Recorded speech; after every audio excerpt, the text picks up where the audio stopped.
What up guys, TC here as always. How are you guys doing? And welcome to another Battlefield episode with myself. Today got some Operation Metro in the background. It's a pretty good game of conquest in which we were happy to let them have A, and we just dominated within this little Metro bit obviously. And yeah, so hopefully some exciting gameplay as a backdrop. But today I'm not talking about the gameplay, I'm not commentating over the gameplay.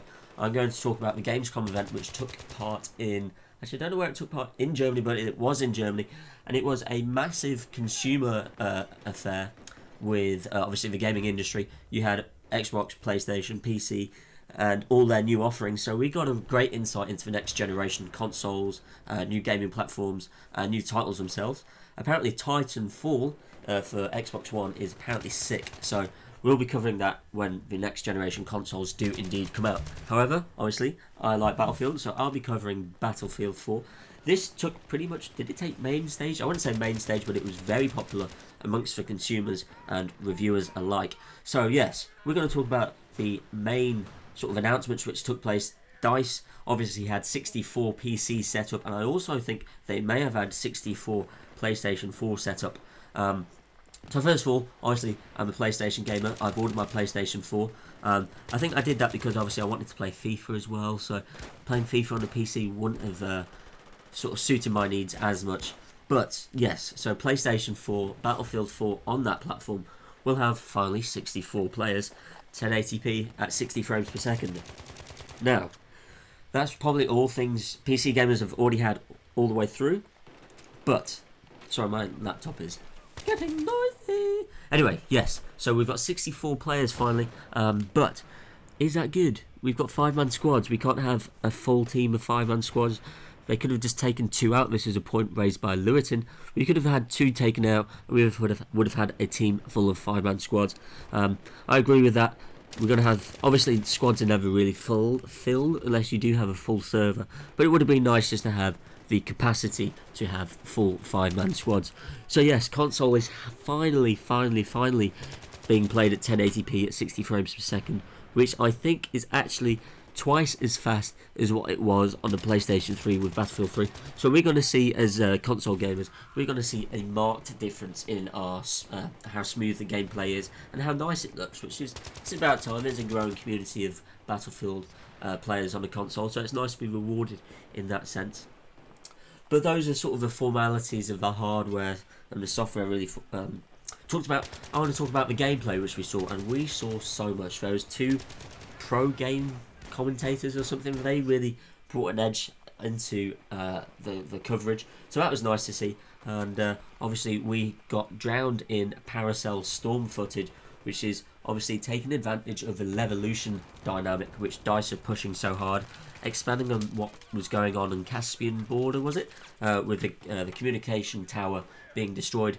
But yes, so we'll finally get full levels with this, where it actually does change the level and the gameplay and how you will play that level.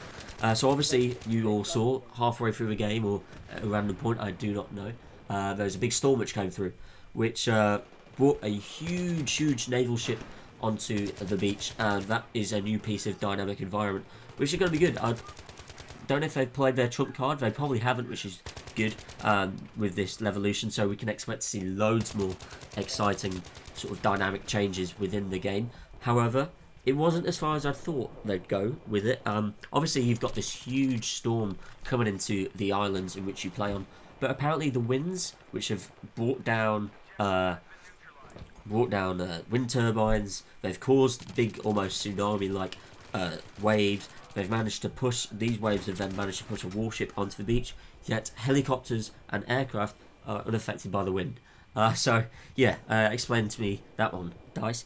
So I would have really liked to actually see the fact that this, you're going to have to change the way you play. You can't no longer just hover on one spot and pick off your people with your little bird. You're going to have to really almost give in flying and go onto the land. So that's something I would have liked to see if they were to really take this slightly more forward than what we're seeing at the moment. Again, this is on the alpha stage, so they may introduce more dynamics, but I feel if they do indeed do that, they would piss off a lot of pilots. Anyway, moving on to the next point. Got plenty to talk about, not a lot of time to do it. there is obviously the new... Oh, so we talked about Evolution, and in this Paracel Storm, there is weapons you can find on the ground, which are pretty much game changers from what I've seen in terms of, especially that beastly... It's not a 50 cal. It's not a 50 cal weapon, but for this instance, I'm going to be calling it the 50 cal sniper, because pretty much if you get it on body, it's a one-shot kill. So if you've got a decent aim and you find that weapon, you're going to be pretty untouchable, and so that's cool.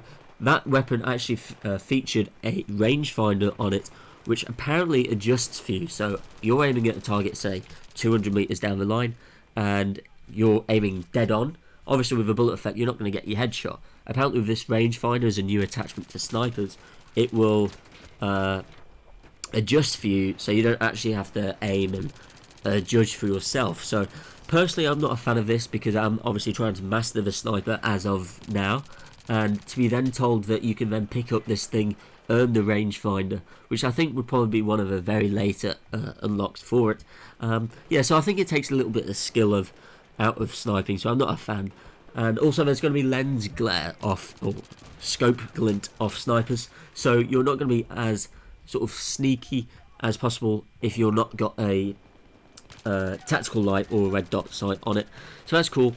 And yeah, so that's my thoughts on the GamesCom 2013 event. Really excited by Battlefield 4 now. Obviously I pre-ordered my PlayStation, so that's going to come out on the 29th of November in Europe, and you lucky sausages over in the US, you get it 2 weeks before on the 15th. So yeah, so there will be a slight delay on when we start as a channel, we start putting out Battlefield gameplay, just because it isn't released as soon as the other next gen console are around the world. So bear with us on that, guys. But anyway, I hope you've enjoyed this video. As always, leave a like, favourite and a subscribe, and follow us on Twitter, Hoose and TC, for some random ramblings just like this video. Anyway, guys, take care, and I'll see you in the next one. Bye.